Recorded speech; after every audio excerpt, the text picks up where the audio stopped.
Y I feel sad without no reason. اگر آپ اپنے سینے پر بوجھ یا ذہن دھندلا محسوس کرتے ہیں، گاڑی میں بیٹھتے ہوئے یا شاور لیتے وقت آپ اچانک رونے لگتے ہیں، تو یہ ویڈیو تمہارے لیے ہے، کیونکہ اس ویڈیو میں ہم یہ سمجھنا چاہیں گے کہ ہم بغیر کسی وجہ کے اداس کیوں ہوتے ہیں۔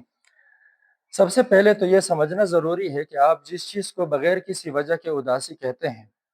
وہ شاید وہ تکن ہو جسے آپ نے ہفتوں سے نظر انداز کیا ہو، شاید وہ غم ہے جسے محسوس کرنے کا آپ کے پاس وقت ہی نہیں تھا، یا شاید یہ وہ تنہائی ہے جسے آپ نے آزادی کا نام دے رکھا تھا۔ اکثر اوقات سیڈنس وداؤٹ نو ریزن کے پیچھے 3 مین کازز ہوتی ہیں۔ ان میں سب سے پہلے جو ہے وہ ہے مائکرو سٹریس۔ مائکرو سٹریس کا مطلب یہ ہے کہ وہ چھوٹے چھوٹے سٹریسرز جس طرح کہ گاڑی کا چھوٹ جانا، فیملی بیلز کا زیادہ آنا یا ورک پریشر کا زیادہ پڑنا، اگر اس طرح کے چھوٹے چھوٹے سٹریسر جمع ہوتے ہیں پروسیس ہونے کی بجائے، تو یہ آپ کے لیول آف ٹالرنس کو ایکسیڈ کرتے ہیں اور آپ فرسٹریشن یا سیڈنس وداؤٹ نو ریزن کا شکار ہوتے ہیں۔ سیکنڈ جو مین ریزن ہے وہ ہے آپ کے سپریسڈ ایموشن، یعنی اگر آپ اپنے جذبات کو ایکسپریس نہیں کرتے اور انہیں دبائے رکھتے ہیں، تو اس کی وجہ سے بھی آپ کے اندر سیڈنس وداؤٹ نو ریزن پائی جاتی ہے۔ یعنی اگر آپ کا بریک اپ ہوا ہے یا آپ کا کوئی فیملی ممبر جو آپ کا لاؤڈ ون ہے اس کی ڈیتھ ہو جاتی ہے، تو وہاں پر آپ اپنے ایموشنز کو ایکسپریس کرنے یعنی رونے کی بجائے آپ صبر اور استقامت کا مظاہرہ کرتے ہیں، جو کہ بعد میں آپ کے لیے سیڈنس وداؤٹ نو ریزن کا سبب بنتی ہے۔ تھرڈ مین چیز جو ہے وہ ہے آپ کی برین کیمسٹری، یعنی اگر آپ کا سلیپ سائیکل ڈسرپٹ ہے یا آپ کا جو ڈائٹ ہے وہ پراپر نہیں ہے،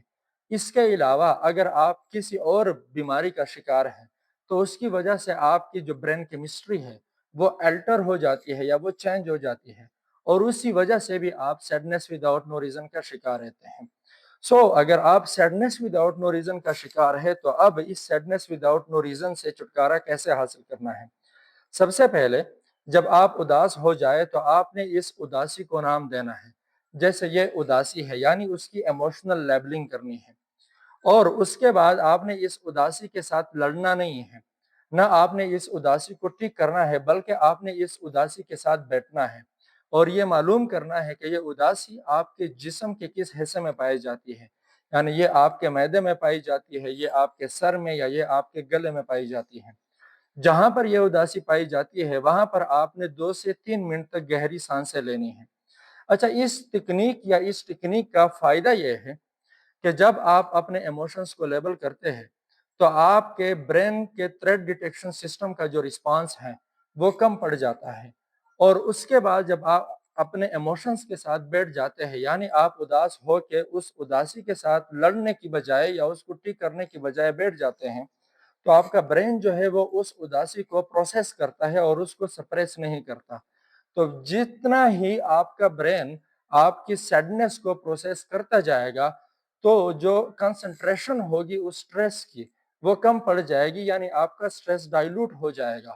اور اس سٹریس کی ڈائلوشن کی وجہ سے وہ وقت کے ساتھ ساتھ ختم ہو جائے گا۔ شکریہ۔